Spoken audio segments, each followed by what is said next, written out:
નમસ્કાર મિત્રો આજની વિડીયોમાં વાત કરીશું દેશ અને દુનિયાના સુપરફાસ્ટ સમાચારની।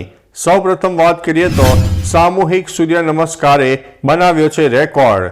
વર્ષ 2024ના પ્રથમ દિવસે મોટેરા સૂર્ય મંદિર ખાતે સામૂહિક સૂર્ય નમસ્કારનો કાર્યક્રમ યોજાયો હતો।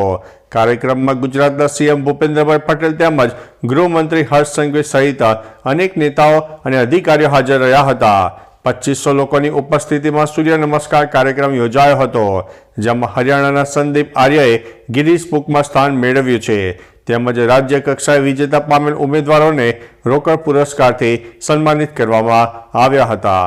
અન્ય મહત્વના સમાચારની વાત કરીએ તો કેન્દ્રીય મંત્રી રામ નામ લેખન યજ્ઞમાં જોડાયા છે।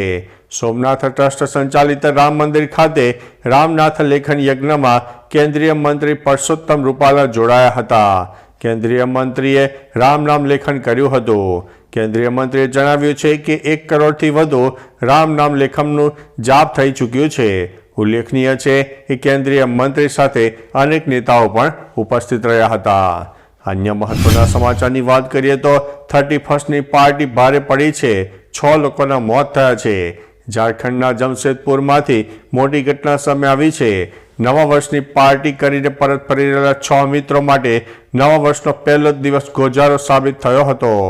જમશેદપુર પાસે તેમની કાર ડિવાઈડર સાથે ટકરાઈને પલટી ખાઈ જતા 6 લોકોના મોત થયા હતા, તેમજ 2 લોકો ગંભીર રીતે ઘાયલ થયા છે।